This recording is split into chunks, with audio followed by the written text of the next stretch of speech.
What's up, world? What's up? What's up? What's up? This your boy Kadeem King, leader, and you are now tuned into the Encore Radio Show. The views and comments expressed on the following radio program by its hosts and their guests do not necessarily reflect the views of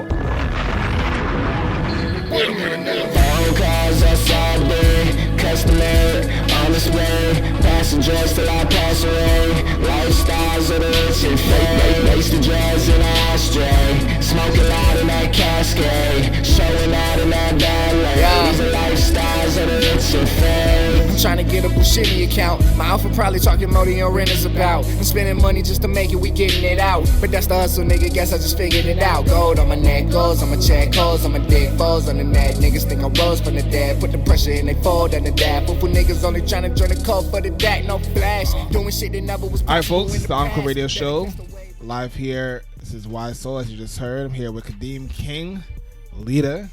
It took me a good minute to figure out what that actually was. I didn't know how to pronounce it. Yeah. 'Cause I only seen it visually. Yeah. I won't even say what I was trying to say. Anyway, but I have it here, like the pronunciation, so I don't fuck it up. Anyway, folks, the Encore Radio Show podcast, hip hop podcast. It's Y-Soul. Follow us on Twitter, Instagram, Facebook at Encore Radio Show. Check out our website, EncoreRadioShow.com, and check out the other shows on our network, the Indie Creative Network, Twitter at Indie Creative NW, all other good stuff. I don't really do shows like that. Anyway, so Kadeem King, you here? Thank you for coming through. Appreciate it. Nah, thank y'all for inviting me, man. Of Thank y'all. course. Listen, I don't think people realize that I be watching everyone's moves. I just don't be saying nothing like that. Yeah. You know, like I don't know if that's like something that everyone does, but I listen. I guess now that late 2015 going to 2016, I started really like posting more people's music on a regular basis, videos and all the other stuff. But I've been following for a minute now, and work is solid. Appreciate that. Thank you. No problem. So let's do this. Let's start here. Who is Kadeem King?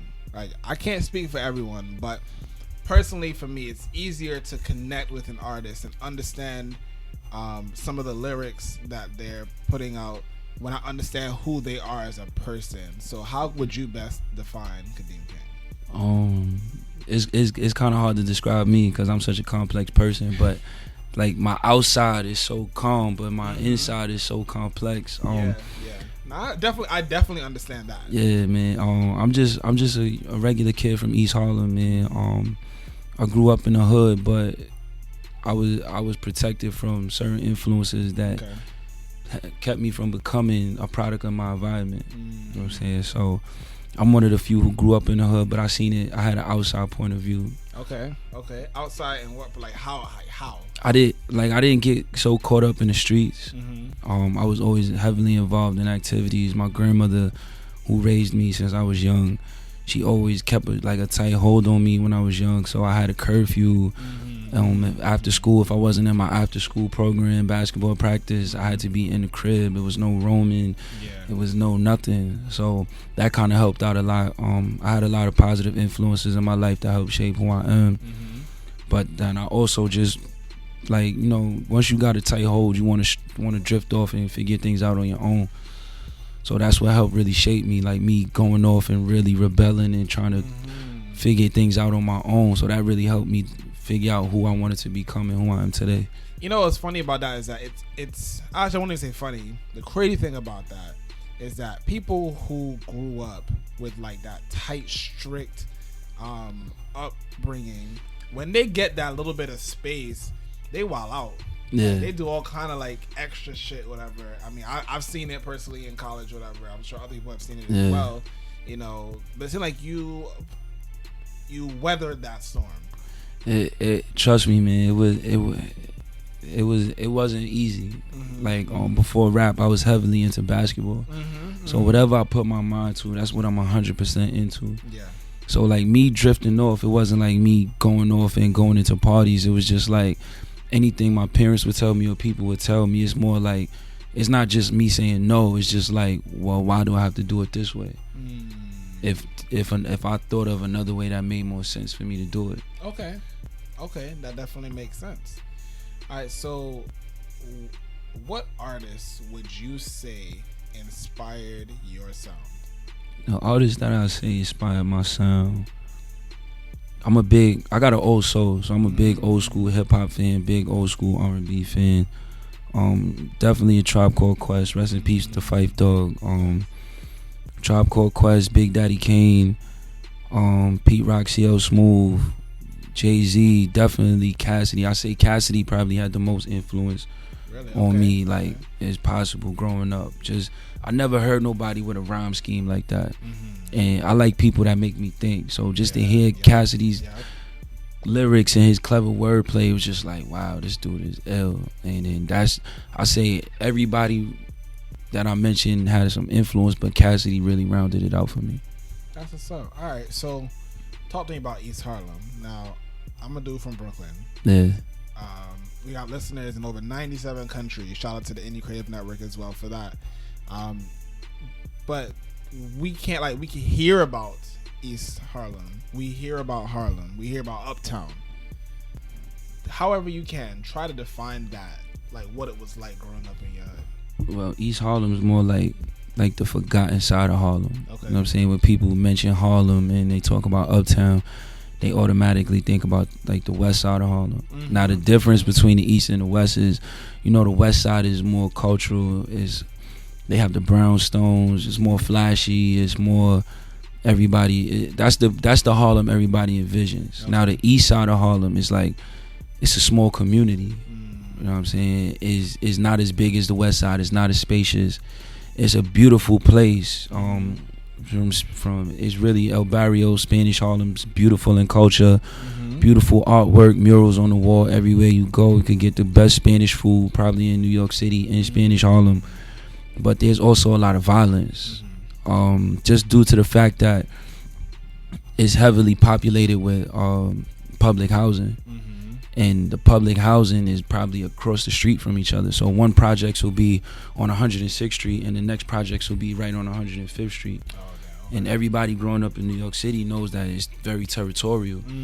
So that's where most of the violence comes from. It's not enough space for people to like spread their wings and really relax. You got one project here with one crew and then another project right across the street with another crew. And then down the block it's another one, and it's just like for about, I say 10 blocks, about 20 blocks going up and probably 5 blocks going across, it's nothing but projects. Yeah. So that's where most of the static comes from. So it's like, it's beautiful in culture, but there's also a lot of violence. There's also a lot of poverty. It's very heavily drug infested. I remember growing up, going to school, the train station I used to get off of, because I moved to the Bronx for a little bit with my father.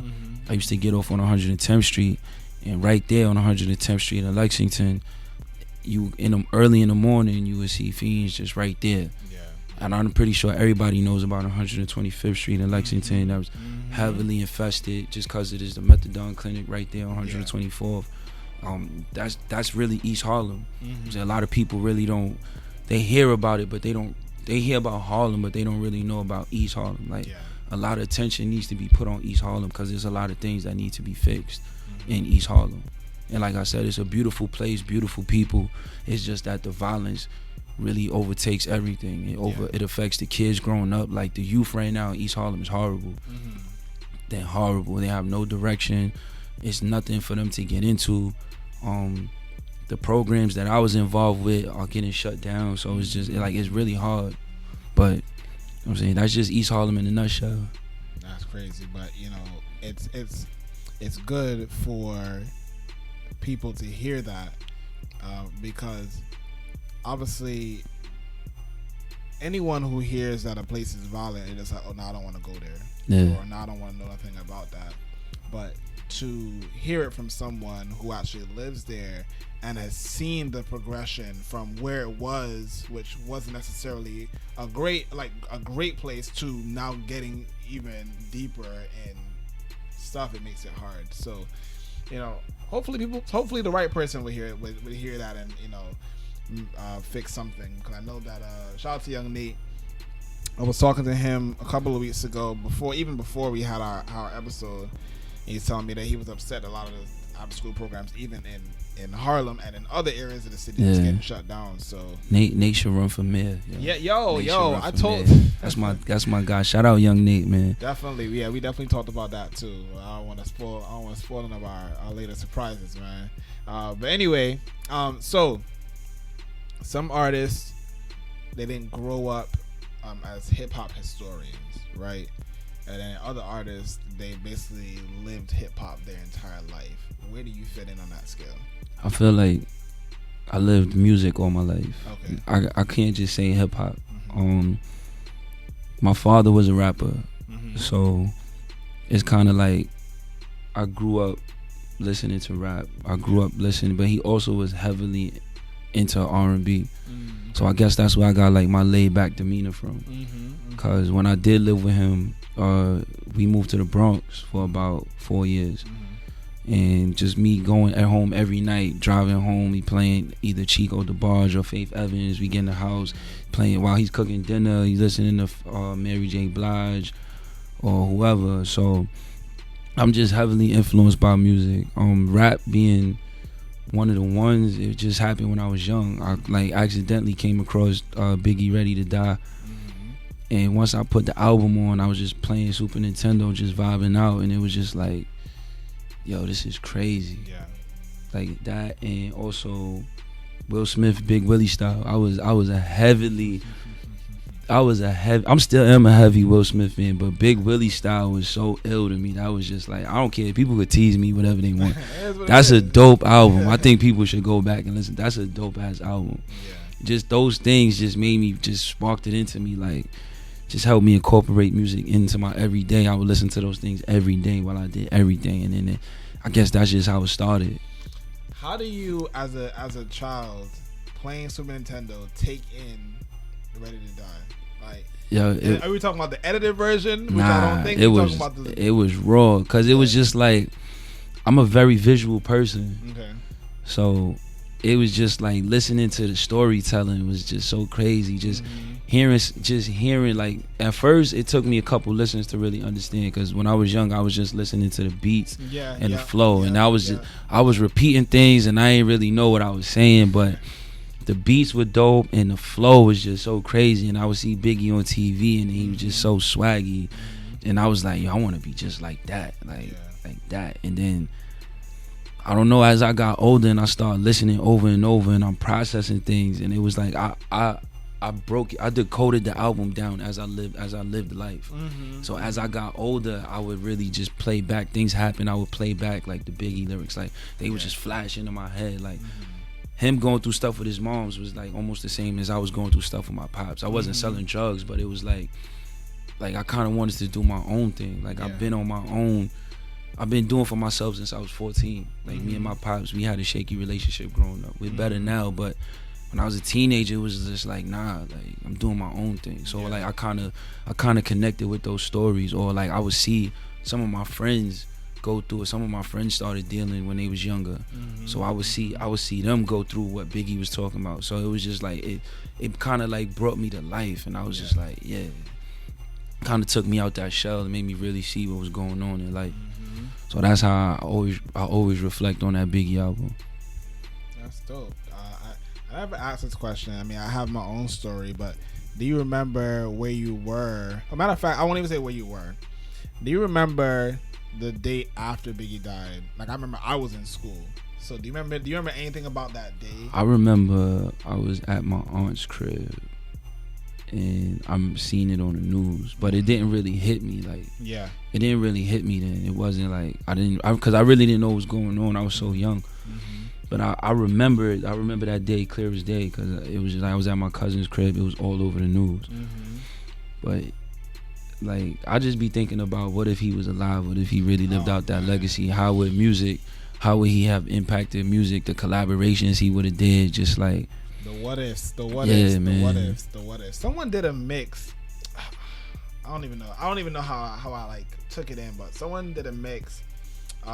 Throwing Big on some Metro beats, and I was like, okay, it sounds alright, but it to an extent, like I almost felt like it desecrated him a little bit, and I'm like, nah, I don't want to hear this no more, like nah. So I took it for what it was in terms of, this would be really dope in concept, but once I heard it, I was like, I don't know. Anyway, so let's talk about the Republic. Yes. So I'm just gonna read what I got here. So to be original and rebel against ordinary, rebel, republic. So explain the concept there. Well, how I came up with the Republic was, I always felt like I stood out, like I always was different, like my views on life was different. Like I was saying earlier about people telling me what to do. It was like, why would I have to do it this way? Mm-hmm. Why? Because it's textbook. Mm-hmm. Why if I found out a way that's easier for me, why I can't do it that way? Yeah. So that's kind of what that stood for. And it was like, me in high school, like I didn't know my place. Like I was cool with the cool kids, but I was also cool with the kids who were like nerds and stuff. That was me. Yeah, like I was just cool with everybody, but I didn't really know where I fit in at, you know what I'm saying? Because certain things the cool kids would do, I wasn't like with. Like I was never with going with what's popular or what was the wave at the time, because it just didn't make sense to me. Like I liked what I liked, and people could ask anybody. People may call me the stubbornest person in the world. Chloe, shout out to Cleverly Chloe. She hates me. She calls me the most stubbornest person in the world. But it's just my views on things. So I started the Republic because I felt like there was people out there who felt the same way. Yeah, definitely, definitely. For those people who didn't really like the nerds who wanted to be cool with the cool kids or didn't have a place to come, be a part of the Republic, because that's what I represent. I always wasn't a cool kid. Like I was kind of weird at some time, you know. I'm just now finding myself and who I want to be and like what I want people to see as me as an artist. You know what I'm saying? Do you think you're any less quote unquote weird now, or do you think that you've just now you're more comfortable with who you are? Yeah, I don't feel like I'm any less weird. I feel like I'm still weird with certain things. People will still tell me like, Deem, you're different, like you're weird. But it's like I'm comfortable with it. You know what I'm saying? I know how to make what I like cool. Like, cause now it's like I don't care if you don't like what I like. Like it's cool. Cause I went through a period in life where I was stressing so much on trying to impress people and get them to like me and not make mistakes that it was driving me crazy, and to the point where it was like, yo, fuck that. Like I'm Deem. Like I know all about that. It makes it. Are you perfectionist? With some things. Okay. See, I'm a perfectionist, so I always try anything I do. I'm looking at it from like 10 different perspectives as to how it will be perceived. Oh yes. And then after a while, I was just like, nah, I gotta stop this shit, because if I'm thinking about how it's gonna be perceived, I'm not even really being honest with myself about how I want it to be perceived. Yeah. Like I gotta focus on what I want, and then if people like what I like, then I can focus on that. But I can't focus on trying to appease people. Like you try to appease people, no one's ever gonna be happy. Ever. And like I said, I like it was I would say from the point when I was 19 to about 23, 24, but I was just going crazy. And then I felt like me trying to please other people made me even seem more weird around the people who I was around every day, because I wasn't the same person every day. Like wearing different hats, wearing different faces. I understand that. I definitely understand that. All right, so that's you left New York, went to college, played ball, got a scholarship. What at that point, where were you mentally? Was it like, I'm thinking about doing music but I'm not necessarily sure, or like I'm all in with basketball? Nah, music has always been a part of my life. So like I would, like I always tell people starting in 3rd grade, like I always thought I had ADD, or it's either I had ADD or I just didn't care what the teacher was talking about.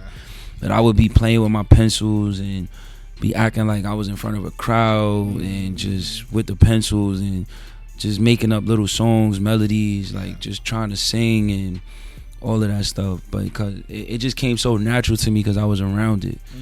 But basketball was something that I really worked at. Like I really would bust my ass to like work hard and just bust my ass just to be accepted. Because like in the point when I was growing up, basketball was the thing to do. You see how music is the thing to do now, basketball was the thing to do. If you wasn't nice in ball, you wasn't cool.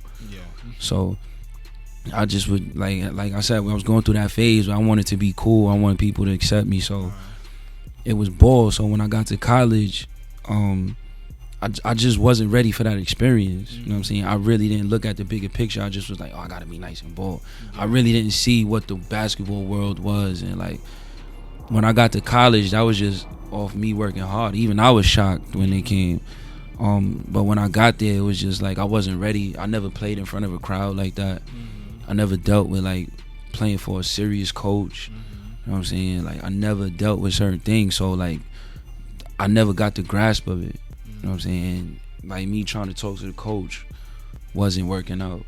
Yeah. So like it really wasn't working out. So but how that turned was we would go to trips to games, and I would already know we even going to get smacked. I'm not going to play that much. So I didn't care. So I'm in the back of the van just writing raps. Yeah. Like in my phone, like just writing raps. I would have 100 instrumentals. Like I had a BlackBerry, so on the card I would have like mad instrumentals. And I would just be writing raps, like just going crazy all day. I was listening to Matt. That's when I think Drake was just first coming out. J. Cole first came out. Big Sean was doing his thing. Good Music Fridays was going. It was just like a lot of great music just being put out. Nicki had just dropped her first album. This is like what, like 09, like 08, 09? This was like 08. I went to college in 07, but when I really started really like hitting a peak for really tuning into music was like 09. Okay. So like just all of those and just listening to everything just and consuming it and then just trying to put out my own thing.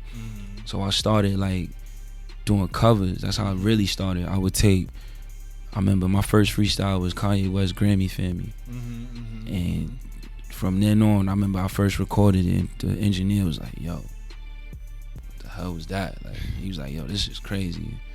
Then I did Kanye West So Paulin', then I did Drake Light Up, and then I did Jay-Z Thank You. It was just like beats I felt they didn't really do it the right way. You know what I'm saying? Like I felt like they could have went a little bit harder. That's saying a lot. I've been secretly throwing shots at Hope since I was 19. I'm gonna tell him too. I've been secretly throwing shots at Hope since 19, but it's not out of disrespect. It's just for like, I could, we could sit at a table and go bar for bar. Like I really feel like I could do that, but okay, that's what's up. What's up. That's how it all started. Yeah, I like that. So you left, and when you left, when you came back home, what was the like? How did that conversation go? It's like, I'm out of school, and I want to be an artist. Like, how was that perceived in your family? My father was like, once I went to college, my father like kind of let me find my own way. Okay. So when I told him I left school, it was like, you home now, but you're not just gonna be home. You're gonna work. So, work was something that took the time up for school, but it was like, what takes the place of basketball? Basketball took up probably 70% of my life. So in that 70, what is going to fill that void? So a couple of my boys, was just like, yo, you should do it for real. Like, let's do it for real. Let's see where it goes. So I was like, all right. That's how we formed. Like, we really brought the Republic to life. You know what I'm saying? My man Levon that works with Jimmy Tench now. My man Glad, who introduced me to like really the rap shit. My man Sean, who that's Dr. King, who makes these pink range hats. I've been saying that hat like quality the whole time. Like, yeah, man. Like I don't know, Dave East wears those a lot.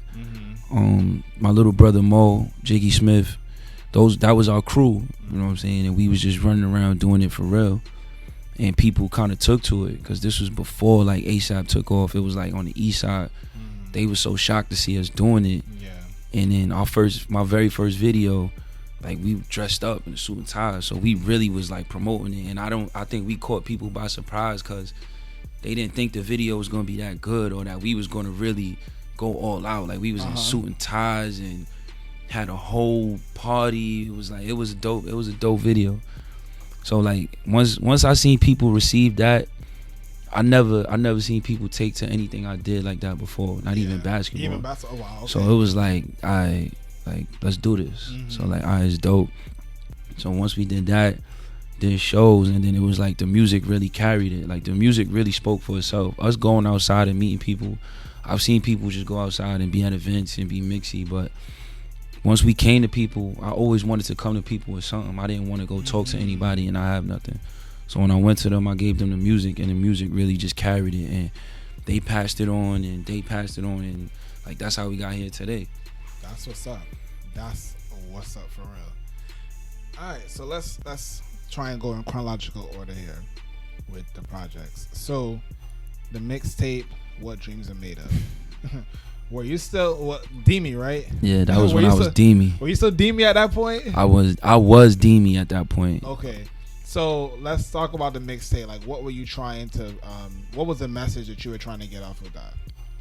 Yo, that mixtape is so raw. Like, I was cursing so much. It was raw, but it was me. Like, it was me. Like, as a raw rapper. Like, that was me just trying to show people, like, yo, I belong. Like, it wasn't like, oh, here's my project. It was like a project I put together. Like, nah, I belong. Like, so it was brash. Yeah. So it was like, even from the intro, Last Name King, to Day in the Life, to Riding Through the City, to the interlude when I was talking about my grandmother, to Play to Win, to Beat, like I Dope, and even till today, people still tell me Dope was one of their most favorite records, because I sat in I used to produce, so I produced 2 records on there, Dope and Rolling Like a Big Shot, and people see me make Dope, and it took me 5 years to make Dope.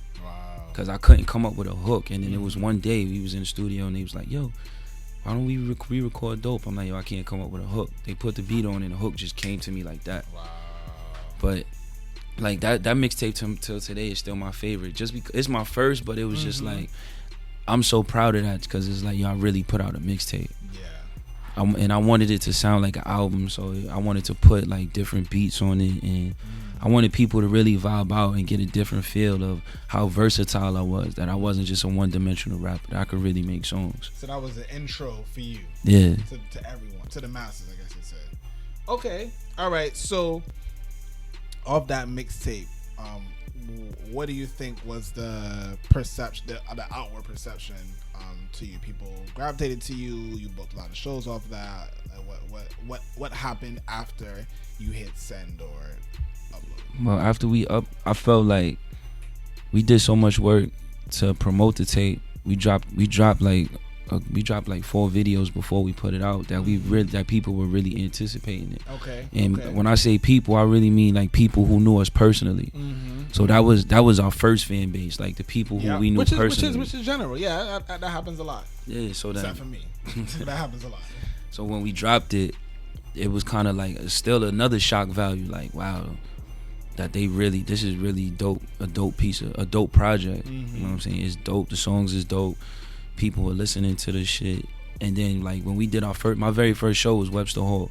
Yeah. Which is big. Yo, it was crazy the story how we got that. This kid that was on my basketball team, he was a walk-on. He just wanted to be on the team just to be on the team. And like he didn't care if he played, he just wanted to have fun. Yeah. And it goes back to me saying like I was cool with everybody.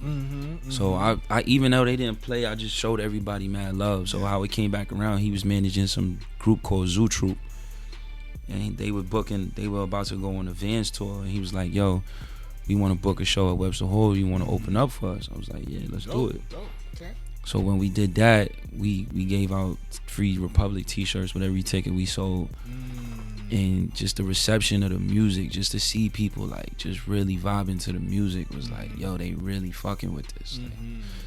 So like that, I feel like that really showed people my transition from basketball to like, yo, he's really rapping, not just like, oh, here's another basketball player trying to rap. Like he really could do this. So okay, all right. So it's a song out. It's dude named Partisan Fontaine. Yeah. Called Who Party Rap, and every time like as soon as you said that, it immediately like popped into my head. Cause I mean that really is how some people perceive it. It's like there are only 2 ways. And it's gonna go a little bit, but people perceive it that there are only really 2 ways to get out of the hood. It's play ball or rap, you know. And I think that now here in 2016. That people, I guess, our youth, they're starting to see that there are many other options for us to be successful, but I don't necessarily think that it penetrates the hood as much as we would like it to. what do you think are some ways that we could, as a community in general, give back to the hood to say, okay, like, yo, you don't have to only do these two things. Like, there are so many other opportunities. Y'all have untouched raw talent. Like, we can touch that. How would you address that? I think just by showing them that there's other ways. I mean, it's not anybody's fault that that's what we choose. Like, it's either basketball or rap. But that's what we see and glorify so much. We see so many basketball players, we see so many rappers, and I don't think that it's just that because they play ball or they rap. I think it's everything that comes with it. So you see all the benefits of being a basketball player. Like LeBron James, he gets the contract, he gets the glory, he's that guy, he's the face of the league. Or you see like Drake, the attention that he gets, and I think that's a kid's dream. Like, if an accountant got that same love, I think people want to be an accountant. If a pilot got that same love, I think people will want to be a pilot as well. I think it's just everything that comes with being a basketball player or rapper that people want. Yeah, I mean, it's glorified, and I mean, it's glorified in its own right. Like, I look at basketball players, and I look at artists in general as like the cream of the crop, you know, because people see it and they're like, oh, well, you know, they did this and now they're big. Well, you gotta, like, for every one accomplishment that you see, there are like 1,000 other failures that they've gone through before they got to where they at today, where you could be happy for them and try to, I guess, emulate them or whatever by playing basketball or being an artist. So, you know, I look at it much different now. I don't just necessarily see it as like, oh, well, it's like glorified. It's like, these are like the champions of our community. Because I mean, and that's not to minimize something that work that an accountant might do or a teacher might do. Like, anyone who makes it into, I guess, quote unquote 9-to-5 life, you know, they have accomplished something. It just does not look as good as the other, I guess, the more glorified ones. I mean, I really don't think you could even glorify an accountant's job. Like, but me personally, like a personal goal of mine, like, I've been trying to finish school for years. Like, I have a year left, and like, my dream was not my dream, but I just always, like, I didn't mind like working a corporate job. You know what I'm saying? Because as long as I worked a job, and I always told people, I don't rap to be rich. I don't want to be rich. I just want to be well off, that I don't gotta worry about my bank account every day. I want to travel, have a nice crib, a ill car, and just live and be able to do what I want to do. So like me, if I was an accountant, because I wanted to be an accountant at one point. I'm excellent with numbers. I knew they made a lot of money, and then me, I'm very meticulous. So me just sitting there crunching numbers, like me challenging my brain is something I like to do. So I would have never found it boring, me just doing books, lining books and numbers all day. It would have been ill as long as I'm getting an ill paycheck, and I could just, on the weekend, I want to go to Miami, I go to Miami, you know what I'm saying? So me, I don't look at like rap or basketball as one of the things. Those was just things that I love to do. Like, I was actually influenced into playing basketball, you know what I'm saying, because that was the thing to do when I was young. Music was just something that I loved to do on my own, that I just grew up around.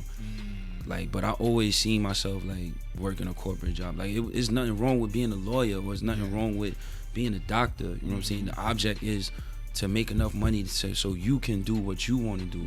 Because even in some rappers, they don't, like, rap is work. You know what I'm saying? It's fun. It's an ill job, but it's still work. You know what I'm saying? It's a lot of stuff that you got to keep up with. So, like, I feel like once people get there and they see what it really is, that, oh, this is not what I really thought. But that's with every job.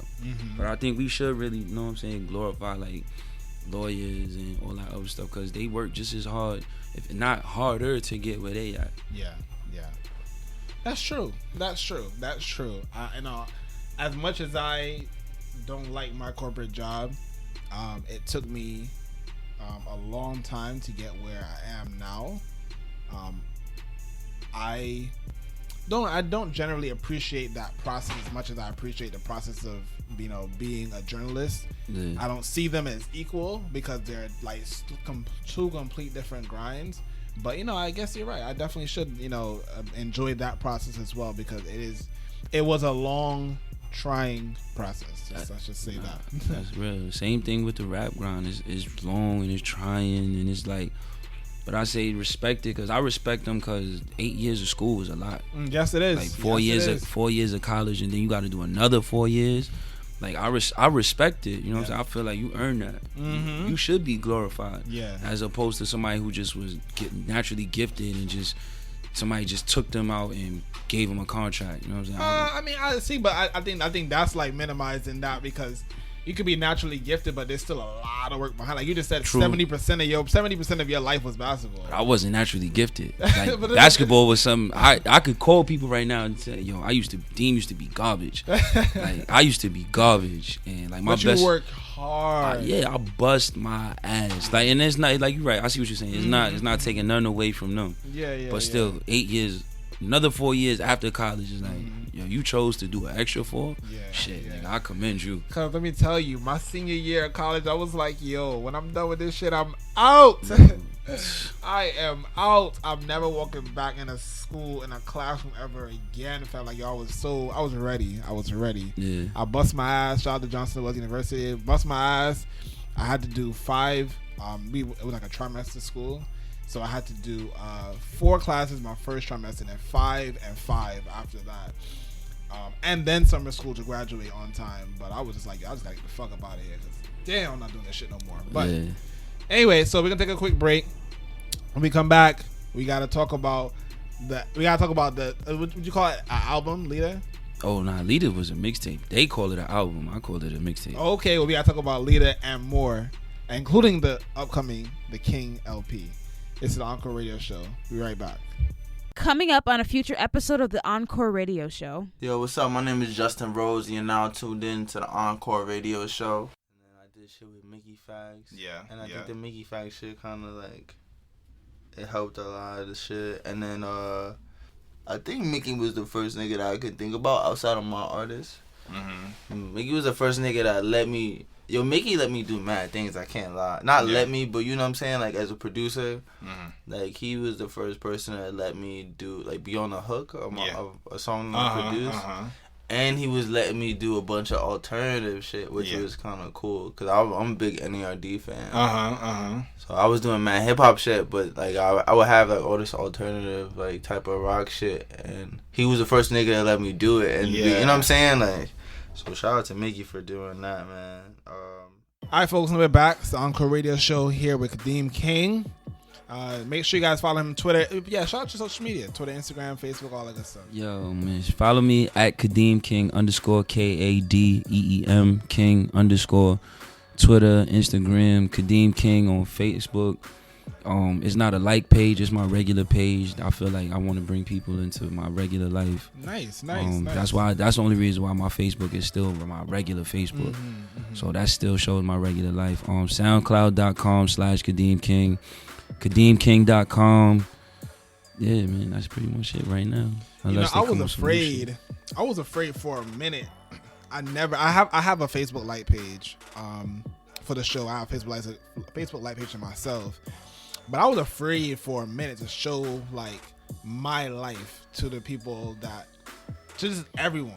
You know, for a minute, like my Facebook literally was like people I went to school with and my family, and that's it. That is it. I recently opened the floodgates to just everybody, and I mean, I'm not gonna front though. Like it's low key cool though because the people who I consider my peers are all doing dope shit. Yeah. So I go down my timeline now and I see, like, I'm inspired by things that they're doing, and I'm getting more likes now and shit because we all do the same thing. So it's just like, okay, well that makes sense. Because before it's like I felt like my peers weren't. Well, I guess my peers at that time I thought were like my friends and stuff, but I felt like they didn't care about what I was doing. But now that I have actual peers on my timeline on Facebook, it's like, okay, well, y'all are messing with me or whatever. It's just that those people who are my friends, who are my older friends, older family, they just don't have a particular liking to what I do now. So, you know, pluses and minuses. I'm like very like cautious about what I share now though. I'm not gonna front because it's like legitimate life shit. That's crazy. I used to be scared to tell people I rap. Really? Yeah, like I would not tell nobody I rap.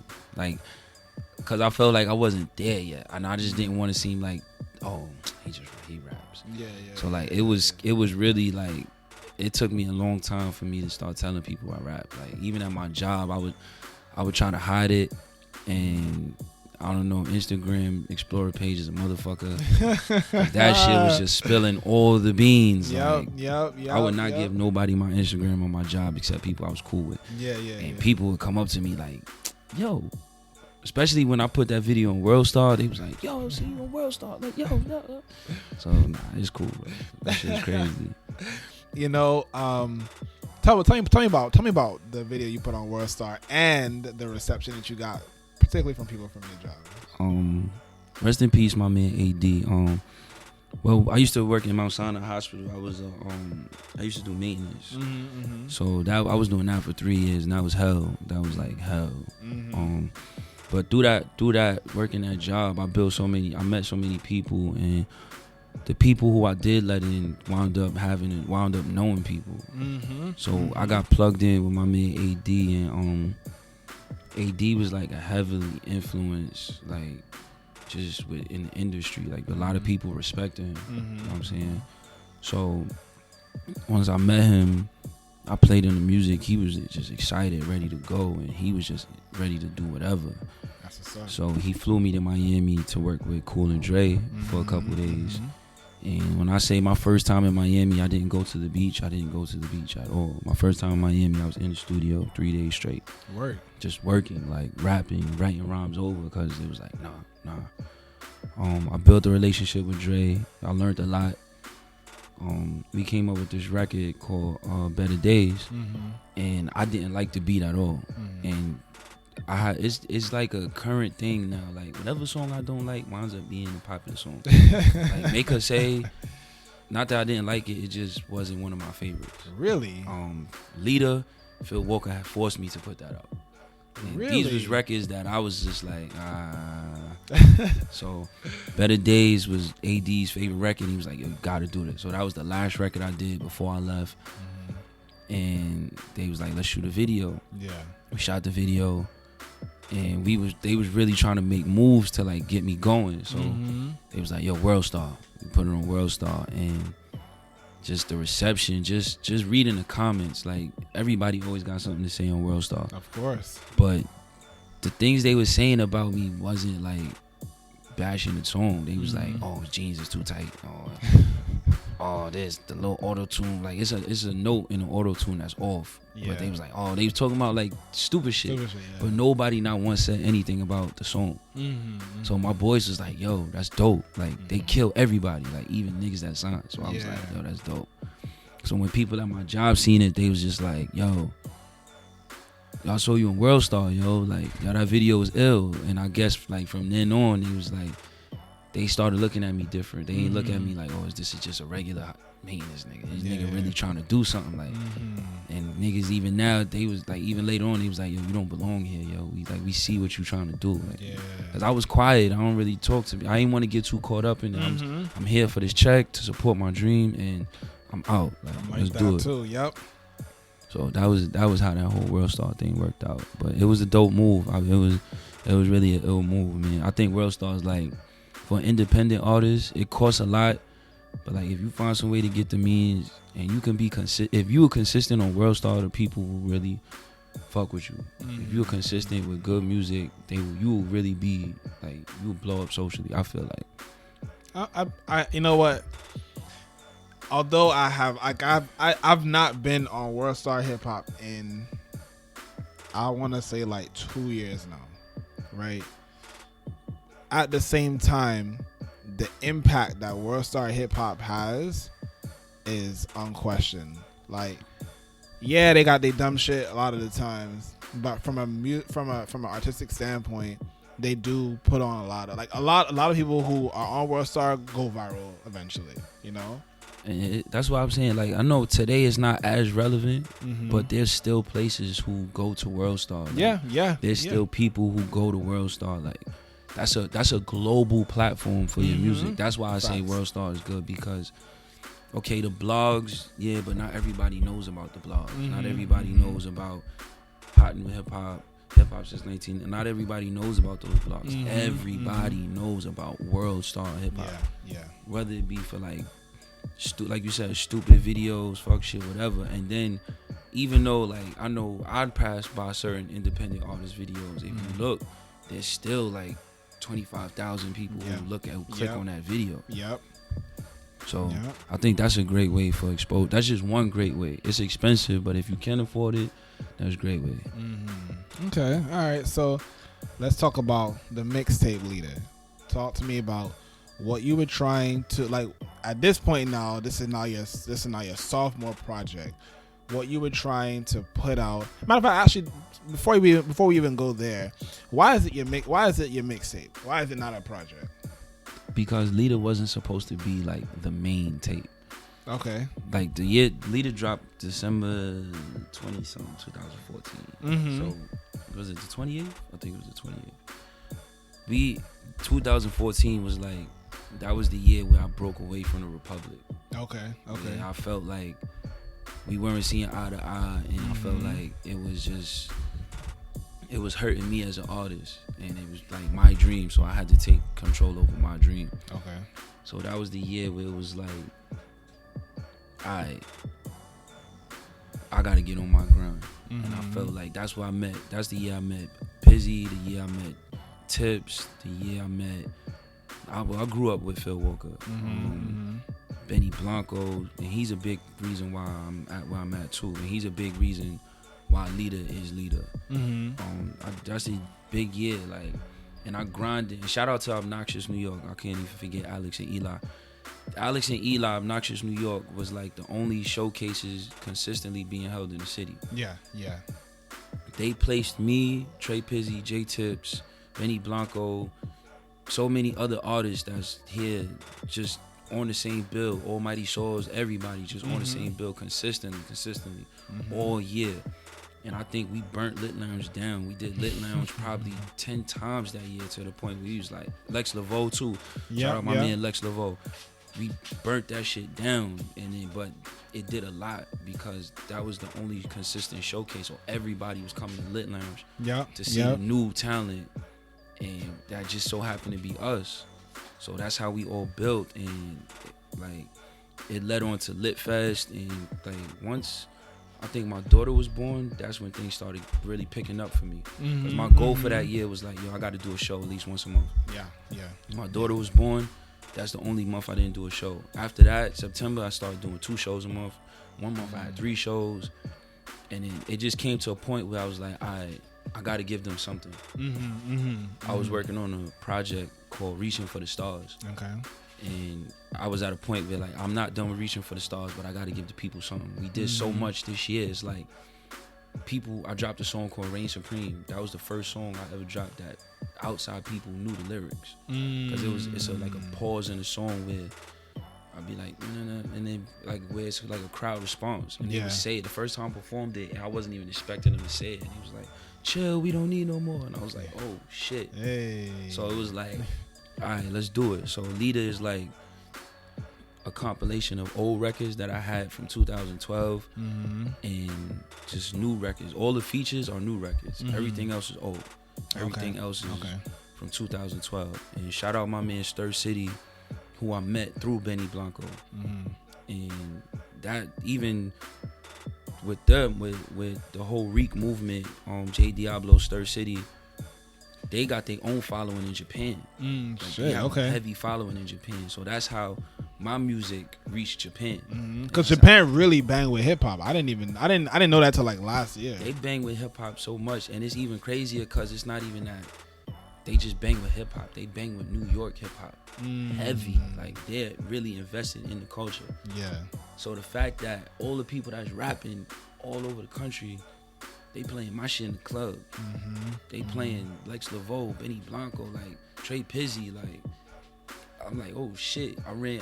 Dave East just came back. Just came back from Japan, and I ran into Wayno, his manager, on 125th Street, and Wayno was like, yo, I think they was playing your song out there in Japan.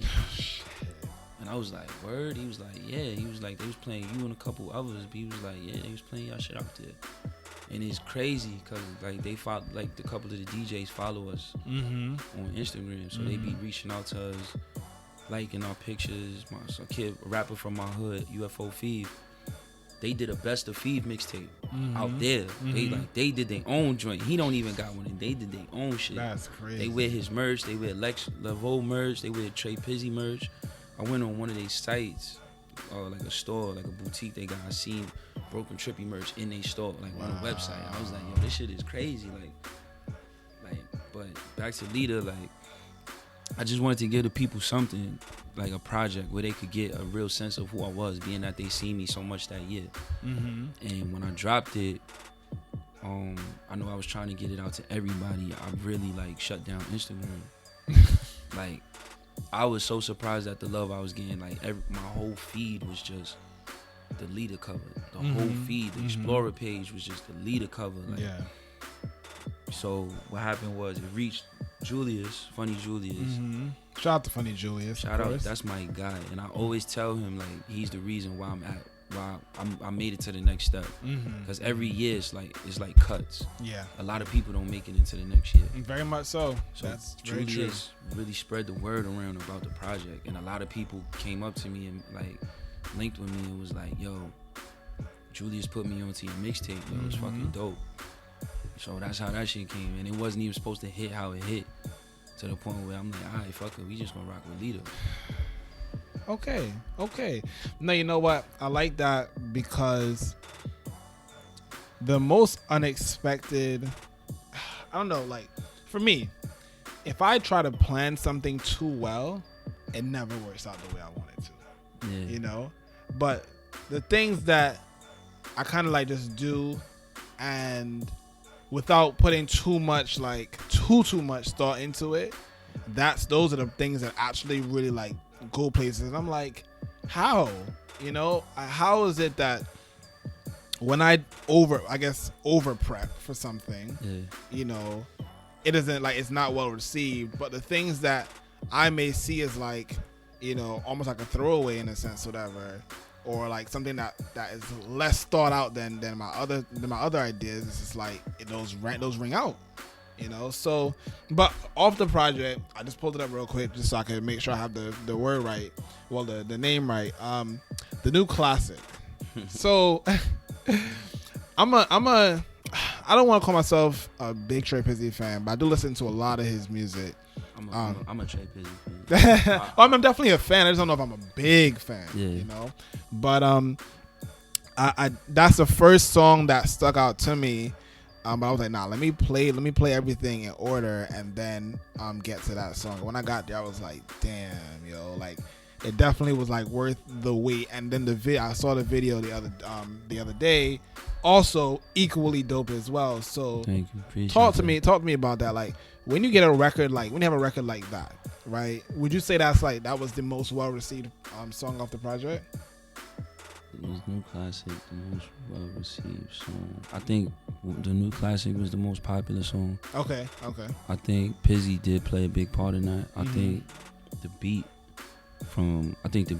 also played a big part. The beat played a huge part in that for me. Huge. Yeah. When I got the beat, I really didn't know what to do with it. So it was just like, I gotta work. I tend to do a lot at once. So I'll tend to try to, I usually write 3 songs at one time. Okay. So with that beat, it was like, I really gotta sit and lock in.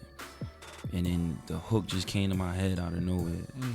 And the way I said the hook on how it is now wasn't how I said it before. Like I tried to sing the hook. Yeah. But it wasn't strong like how we did it now. So Pizzy came, I sent Pizzy the record and it was like, I just heard him on it. And I was like, yo, I think this is a dope record. I want you to do this. He was like, all right, what's the name of it? And out of nowhere, like the New Classic came to my head. And he was like, isn't that the name of Iggy Azalea album? I was like, yeah, but I was like, I don't care. Because, with me, with music, with my art, I'll do what the fuck I want to do. I'll worry about everything else later. Yeah.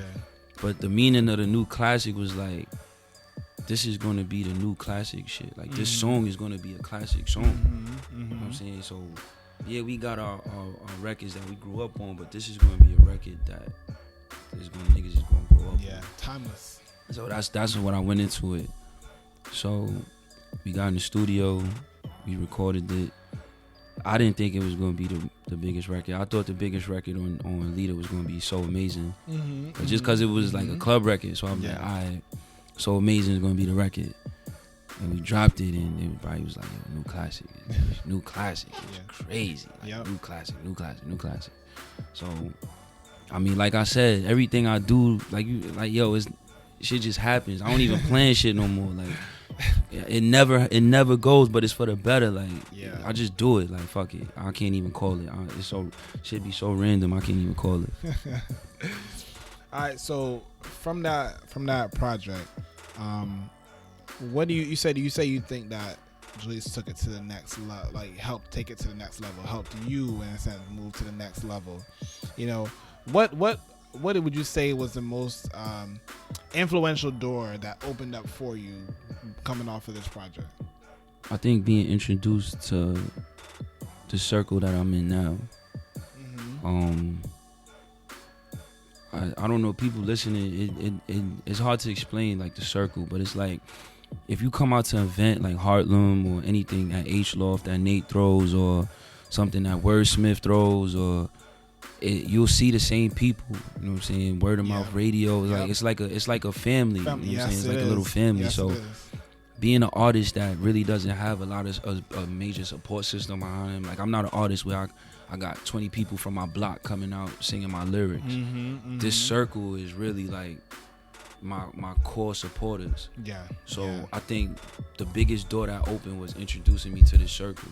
And it's crazy because the people in this circle are doing things that are so influential with the things that they're trying to do that it helps out all the other artists that are involved. So everything is like a 360 effect. So it's like, I'm a rapper, I got my own fan base, and they love New Classic, but they got Word of Mouth Radio, and they play my song on Word of Mouth Radio, and right now that's the only time you can hear New Classic aside from listening to the mixtape. So that draws my fans to listen to Word of Mouth Radio, or the other way around. Word of Mouth Radio has their own following, and they play my records, so that introduces people to who I am. Absolutely. You know what I'm saying? And Nate throws shows at H Loft, so he puts me on the bill, and that introduces me to his crowd. But my following wants to see me perform, so they come to H Loft to see me perform, and they see Nate perform, and they see Quality, and they see Wordsmith and Pizzy and everybody. It's just like a big domino effect. So that's the biggest door that is open for me, and like I love each and every one of them so much because they really pushed me to where I'm at now. Just my ambition to really want to be the top artist, and I felt like I belong up there with them. My ambition just to put out those songs and really just focus on the work. It really helped get my name up there. Them supporting me, tweeting my songs, pushing my music, like Make Us Say, they responsible for Make Us Say. I won't go that far. That's actually you segued. Not responsible for Make Us Say, but as big as they responsible for why it got as big as it got. Well, I'll say this. So next, Make Us Say was next on my list anyway. So let's go ahead and roll into that, right? So when I heard Make Us Say, right, the first thing I said was, if this video comes out and it's even half of what the song is, it's going to be fire, right? So when I think you were teasing the video on Instagram for like, oh man, like at least a month, maybe like a month and a half or so, and I was like, oh shit, like yo, when this drops, it's about to be crazy. I think when I wrote the article, I think I even put all that in there, like yo, I've been seeing this tease on here for a minute or whatever, and I've been waiting. You know, the feeling from that video, that was very like 2001, like 106 in Park, like you come home from school and on the top 10, like that video is right there. The feeling was perfect. So let's talk about that. You know, I know you said that it wasn't like you didn't think it would be what it was. You know, shout out to my brother Quality, man. Definitely. That's my real, like, it's certain artists I built with, but the two that I really built with has been Pizzy and Quality. everybody. I'm family with everybody, but those are the two like I really sit down and have like conversations with. Yeah. Yo, the record came about. I did a show in Brooklyn. Shout out to Siege Live. Individual Empire. Quality was on the bill, and what made me pay attention to Quality was I seen him at H-Law show Nate through, but his performance really didn't catch me there. So we had in Brooklyn, and he did his song. It was amazing Ash song, I'll Be Great, but it was Quality verse who when I turned around, I seen it was him. I'm like, what's this? I heard the sample and I'm like, oh shit, this is ill. This is I'll Be Good. Okay, it's Hov and Foxy. I turn and I see Quality rapping. So I'm like, yo, this record is fire. Yeah. So after the show, I reached out to him. I'm like, yo, da da da da. Yo, I think you dope. This, that, and the third. I'm like, yo, I need a beat. And Quality's real particular about everything. So he was like, yo, I don't send my beat out to just anybody. You gotta pull up. So I'm like, I bet. So Quality reached out to me. He was trying to start an underground video countdown called Liddy in the City. And he was like, yo, I want to interview you. I think I remember that. Yeah, he had a couple episodes. So I pulled up to Brooklyn, and before we even shot the interview, me and Quality was talking for about like 2.5 hours, just about every like life, just building, getting to know each other better. So we did the interview. We did that. We shot that in about like 45 minutes. And then I was like, yo, I'm here. What's up? I need a beat. Yeah. He's playing me some beats, and they wasn't catching me. So I'm like, yo, I got this idea. I wanted to freestyle over the Missy Sock It To Me beat. Because when I do freestyles, I like to pick beats that people wouldn't normally pick. Something that'll catch your ear. So he like, pull it up. Pulled it up. Nigga chopped the sample up. Quality made that beat in probably 20 minutes. Jesus Christ. You can't make it seem so easy, Quan. Damn. Nah, that when you tell I tell him every day, yo, you are our generation's Pharrell, Timbaland. Yeah. Like you have your own unique sound. Like, yes, he does. So yes, he does. And it's not, you don't get that nowadays. Everybody's Fruity Loops and make a future sounding beat. Everybody caters the beat to the artist. You know what I'm saying? Quality is like, that's like when you hear somebody when Hov got a track from Pharrell, you already know what you expect. Somebody got a Timbaland track, you already know. Somebody got a Swiss Beats track, you know what you're getting. That's with Qua. Yeah. So Qua we was trying to come up with a hook, and I was like, yo, since the song is not relevant, I want to give a hook that it still gives a feel of the original song. It's not too far off, but it's not too much of the same. So we came up with that. And I had the lyrics. I was for another record I had called Make It Last, but they just vibed so crazy with that. So I put those lyrics on Make It Say, and we had the record. So I was still working on King. King was supposed to drop in like December 2015. So what I did was I'm like, yo, I'm not quite finished. I need to put something out. I haven't put a video out in mad long. I don't like being stagnant. So I'm like, yo, I'm gonna put the record out. But I called Q Shepard, and I'm like, yo, can you premiere this record on the radio show? So he's like, I bet. Premiered the record on the radio show, and I dropped it the next Thursday. That was the weekend at the Harlem Art Festival. This was like April last year. Nah, this was not April. No, I think this was around like October. September, October. Oh yeah, Harlem was not. Wow. Yeah, I think it was like October. Harlem Art Festival. Shout out to Cat. I like all type. Everybody that put that together. And I went to Janae Brown and Kim Chanel's Trapping and Dabbing. I was going to try to do both. But the time I got out there, it was too late to get to Harlem. Yeah. And I'm in the party drinking, eating, because they had free Popeyes. So I really wasn't going nowhere. So I'm eating the Popeyes, and I get a text message. And somebody sent me a video of them playing the record, and people was going crazy. Yeah. And I was like, oh shit. And that whole weekend, like the next 2 days, I just was like, all right, I'm going to Harlem. Yeah, they was playing that record all weekend. So the response that Make Her Say had, I was like, fuck it, I'm going to just ride this wave. And that shit was like a good 3 months. So I was like, oh, all right. So I could take my time. I could really take my time with this project. And I'm like, once we do the video, that's going to hold it off for even longer. So me and Quality came up with the concept for the video. we just wanted something like me and Quality are both heavily 90s influenced. So we wanted to give that feel. We wanted to do it exactly like the Missy video, but we couldn't quite do it exactly like the Missy video. So we was like, all right, what's another 90s? Been Around the World. With the remix. And he was just in a white background, just flowing. And then I was just like, that video's like that. The Craig Mack Flavor in Your Ear videos. Like, it's just so many videos that give that feel. So I'm like, let's do it. Vibrant colors, dope girls. Like, let's make it fun. You know what I'm saying? Let's really do it.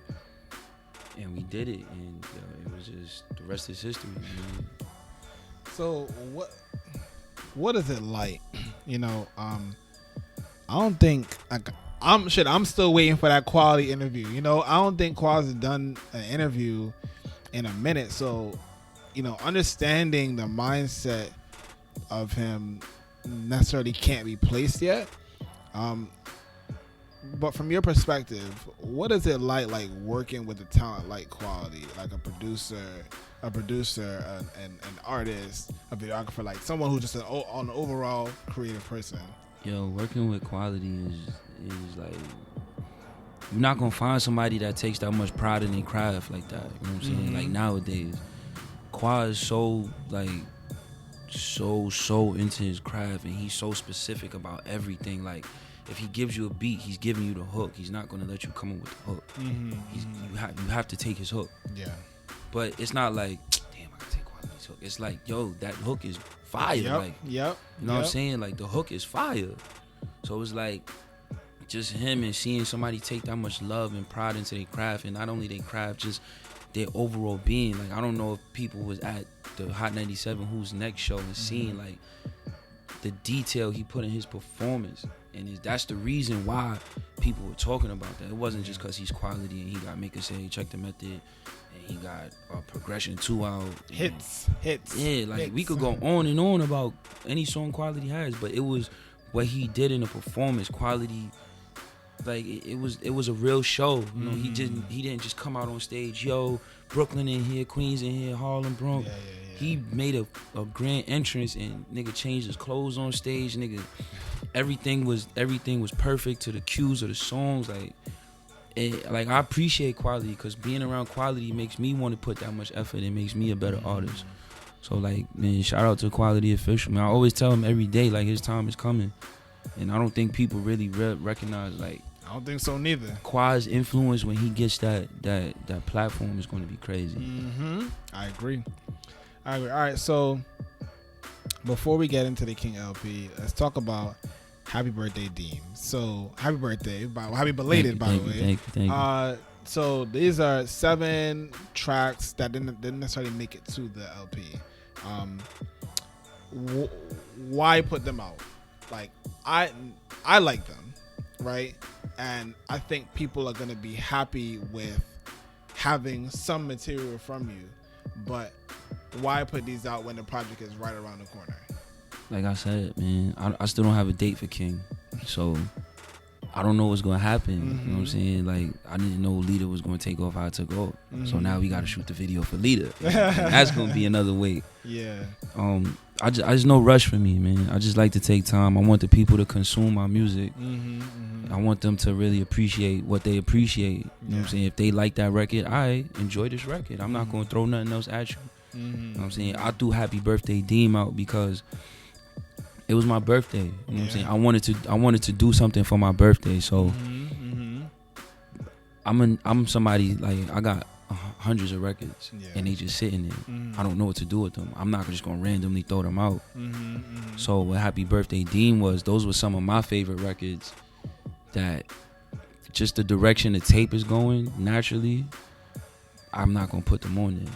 Mood I might. I don't know. I'm still in the air about Mood. But I just felt like I had, like, for King, for example, I have 8 intros. I have 8 intros. It just, I haven't found that right one yet, because I still get new production. I'm networking with new producers, so I'll get a beat and it'll just change the direction. Shout out to High Volume Music for that intro that's on King. And I put King out just as it is. It's unmixed, errors and everything. If people notice, it takes 18 seconds for the mixtape to start. Yeah, because I did notice that. Recording with Prezi, I think we did something that it just never started on time. But I didn't want to go back. I was like, fuck it. I didn't care. They receive it. But those are records I felt like were dope, that people would feel they were dope. And I would not, if I didn't drop them that day, I was never gonna release them. Yeah, no, I hit play and I was like, the fuck? I'm like, I could see on SoundCloud the the ticker moving. I'm like, but I don't hear nothing. I hit reload. I was like, all right, let me just fast forward a little bit. Yeah, my fault. I just wanted to be natural, man. Just wanted to be natural. No, but to hear this explanation, this actually works. So I like it. I like it. All right, so it's only, but unfortunately, people who are gonna hear this down the line, it's gonna be gone in 7 days. Yeah, I'm taking Happy Birthday Deem down. Only because, I don't want to overflood people with music. You know what I'm saying? It was more for the people who's following me now. It's not to be left there for people to discover later on. You know what I'm saying? These are gems that I want y'all to have. Like, here, this is for y'all. You know what I'm saying? Appreciate this music. Whatever y'all want to do with it, y'all vibe to it. I'm pretty sure y'all gonna have some favorites. Whatever y'all want to do, take it. I'm gonna take it down soon, just cause I feel like I don't want to oversaturate people with music. Cause Leader's out right now, the record with Phil, and that's doing its numbers. So, and then when King dropped, so I don't want my SoundCloud page to look crazy. Like, you know what I'm saying? And who knows, those records may come back out later on, mixed and mastered, and you know what I'm saying? Y'all got the original versions. Yeah, I downloaded mine, so I got it. I appreciate that. Definitely got it. Yeah, but that's just why I'm taking it down. I mean, I wanted that to be exclusively for the people who's rocking with me now. You know what I'm saying? And I just want them to have that. That was my birthday gift to them. So. All right, so let's talk about the King LP now. So we don't have a date. Nah. We don't have an expected date. We have a project that we know will eventually come out, right? With this being an LP, what were you trying to really? What do you want the people? How do you want people to perceive it? Well, King started off as an EP, but just the more records I started making, and that cut process was so crazy that it was like, all right, this is gonna be more than 8 tracks. Okay, I already know that off rip. This is gonna be more than 8 tracks, and to call it a mixtape, I know it's gonna be more than 10, 12 tracks. Yeah. Okay. So if I say LP, it gives you an expectancy of it being the length of an album. No more than, I promise y'all it's not gonna be no more than 14. Okay, thank you. Yeah, thank I promise y'all it's not gonna be no more than 14. At this point now, I have like a 13 song limit. Once I hear like 13 straight songs, I'm like, I start to lose it. Nah, but the way we formatted, that's why I formatted King how I did. I made it like a storyline. Okay, so that like works. it's not just gonna be 14 random songs. It's gonna be like, it's a theme to the tape, and it's skits and interludes that it's all going to tie into each other. Okay. So that it's going to keep you along, like you're going to be listening. It's like as if you was watching a movie or listening to an audio story.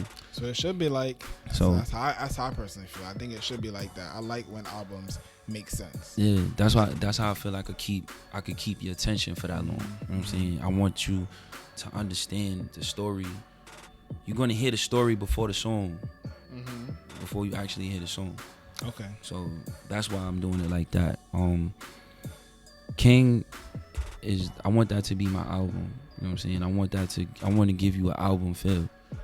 I feel like the connections I've made, the reach that my music has reached has really, like, I've gained some attention from some people in positions. Good. Okay. You know what I'm saying? And I've gained some attention from people that's just listeners in general. Some people didn't catch on to Make Us Say. So not everybody knows Leader. You know what I'm saying? Some people didn't catch on until Leader. You know what I'm saying? Some people won't catch on until King drops. True. So I want that to be something where it just wows the fuck out of you. Like, wow. Because I listen to mixtapes now, and I don't think people really take the pride in their projects that they should take a pride into. You know what I'm saying? it should be a complete cohesive project. It shouldn't just be random songs thrown out there. Straight facts. So I feel like that's the effort I'm putting in there. And the music that you'll hear on King is really gonna showcase my talent, because I'm more than just a rapper. Like I'm a visionary. I'm an artist. I'm a writer.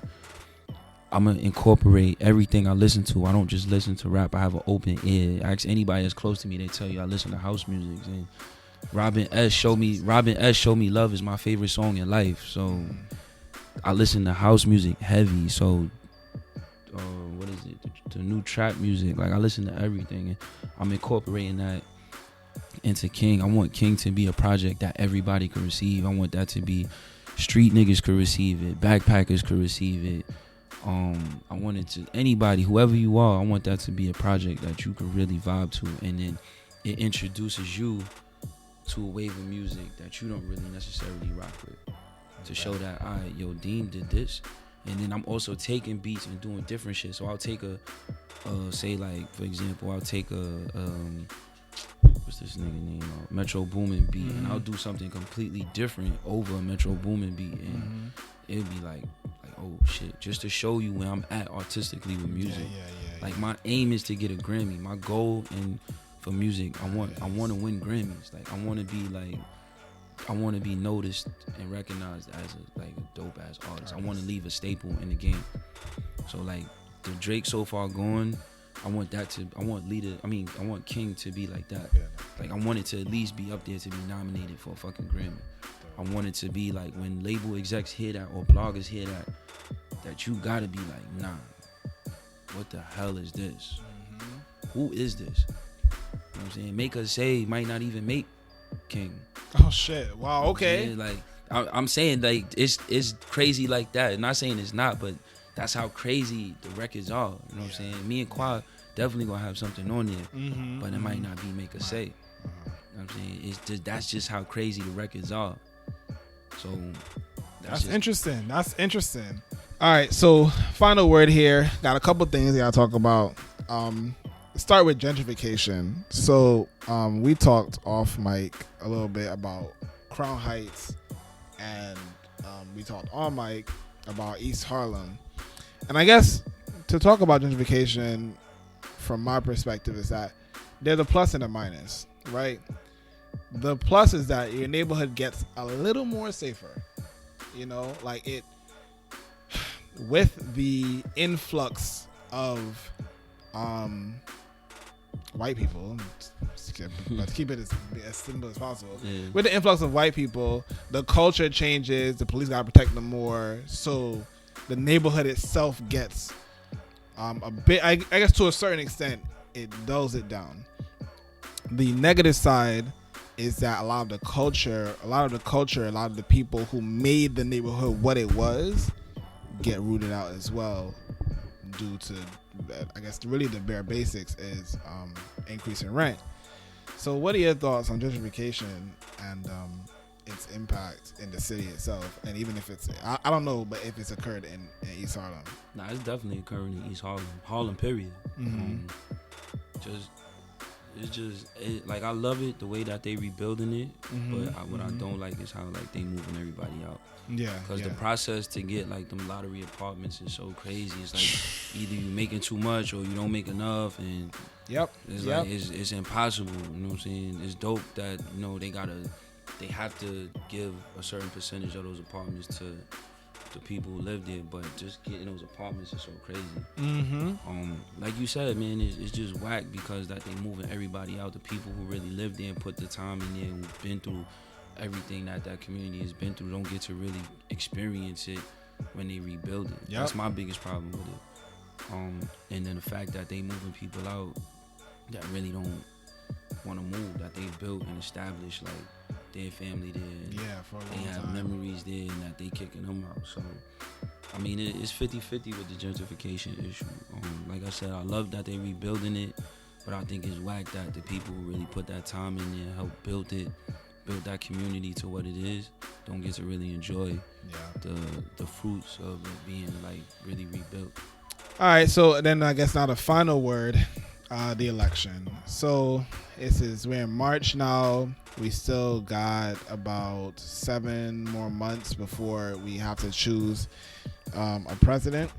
Now, I don't even think there's no like easy way to say this. You know, we heard like there's a lot of like political rhetoric out there, a lot of things that happen, and some of it, to be fair, some of it I understand. You know, like, do we live in difficult times? Yes. Is there like threats out there? Yes. Are the threats equally defined? No, because what might be a threat to me might not be a threat to someone else. You know, like for me, I believe like one of the biggest threats for me and my neighborhood is the police.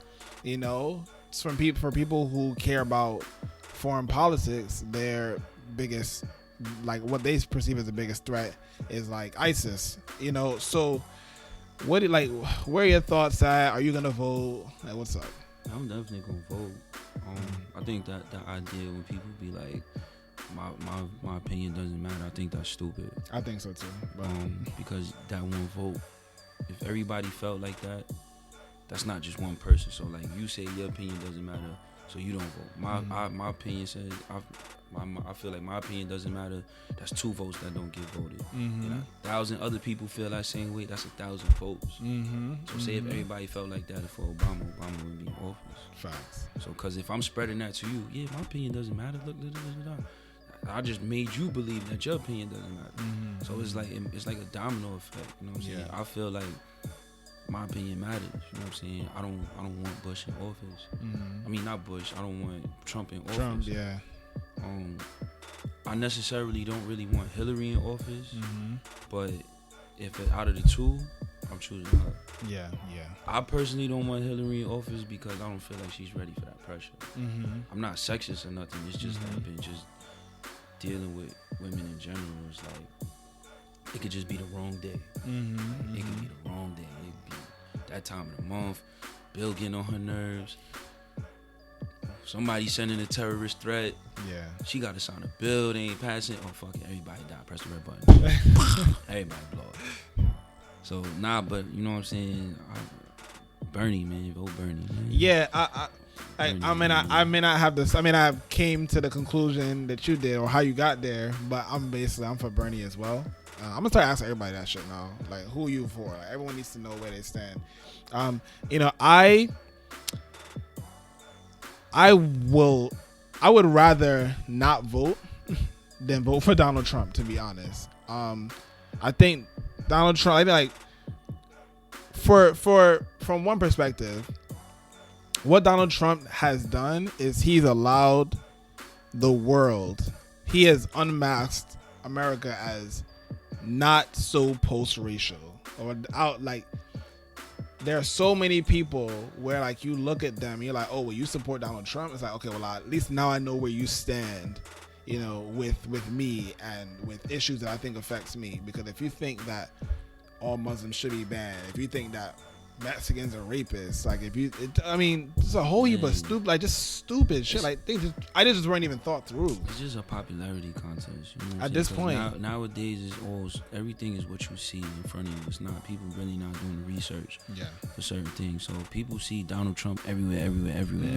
Like a lot of people don't even know Bernie is even running. Like, that's true. They don't even know who he is, that he even exists. That's true. What I'm saying? All they know is Hillary and Trump. You know what I'm saying? And just his views is so crazy, but I don't even feel like people, like when he makes an ass of himself, I really don't think people look at it as he really make an ass of himself. I think people look at it as like, oh shit, he's in the news again. Oh, I gotta vote for him. That's the only person I know to vote for. I don't even know who Hillary is.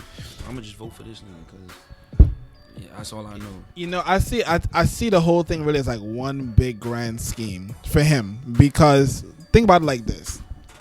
Like, I've watched like all the debates that have, well, not all now, I missed a whole heap of them shits recently, but I've watched at least like the first like 10 debates on both sides, and I could say this: if you are a person who doesn't understand no political nothing, right? And I said it, I made that sentence that way for that exact reason. Like, I wanted it to not make sense. if politics to you is like some foreign language, you're not going to understand what politicians are talking about. But if you listen to Donald Trump, from a person who follows politics, he's just saying the same thing over and over again. There's no true structure the way he's talking about. He's not even factoring in the implications of what he's actually saying. But people understand it though. Like it's literally like politics for dummies. And because they get it, it's just like, oh well, that makes sense to me. Why don't we just do that? We live in a fried generation. Fried generation. We on our phones 24/7. Like, well, I won't say that, because if you look at the overall base of people who vote, there's young voters, there's I guess middle-aged voters, and then there's older voters, right? And the older voters aren't like us. Like they're not into their phone all day. And if they were, they would be for Bernie Sanders. They're not focused on. I don't necessarily mean like the older voters. Mm-hmm, I don't mean, like, I'm talking about like my generation. Yeah, okay, like, younger, okay. You know what I'm saying? Like just fried, just not even really paying attention to what's really going on, what's really being said. It's just like, oh, they making fun of Trump. Yeah. So when it comes time to vote, they subconsciously placing Trump in the back of your mind. Yep. So when it comes time to vote, and you're looking at all these names, all you know is Trump. Because then you're gonna be like, you don't want to vote for Trump, so who else do you vote for? Yeah. And you're not gonna know nobody else, and you're gonna be like, damn, okay, I'll vote for Trump. Yeah. You know what I'm saying? That's how I feel. Like it's sad though. It's really sad. Like it's like a popularity contest. I feel like they degraded Obama being in office so much that the presidency is a joke now. Yeah. Like, it used to be like you had mad prestige, like to be the president of the country. Like, you know what I'm saying? Now it's just like, hey, I want to run for president. I'm gonna run for president. I got money. Let me fuck these niggas. Yo, 2020 is gonna be crazy. I keep saying that shit. 2020 is gonna be crazy. After the first 4 years of whatever mess we end up in with this next president, we're gonna have a whole heap of people coming out because Donald Trump has empowered them to just be themselves and do whatever. The game of politics is gone. But last question: Donald Trump becomes president. What's your go-to country?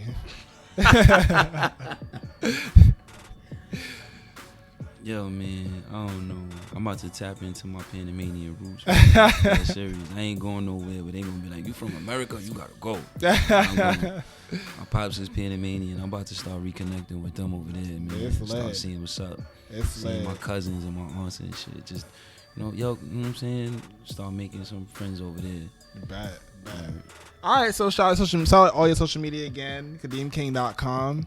What's up? Kadeem King, follow me, man, at Kadeem King _ Twitter, Instagram, KadeemKing.com, Kadeem King on Facebook. Like I said, it's my personal page, man. Right, welcome to my world.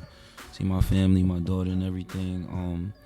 SoundCloud.com/Kadeem King. Go get all the music up there. Everything you could download it. Just follow me, fuck with me, man. Appreciate y'all for everything. That's what's up. All right, folks, it's the Encore Radio Show podcast. Twitter, Instagram, Facebook at Encore Radio Show. We're part of a podcast network called the Indie Creative Network. So make sure you guys check out some of the other shows on our network as well. And we out. The Encore Radio Show podcast is an Indie Creative Network production, produced by Lance Huff and executively produced by Copastetik.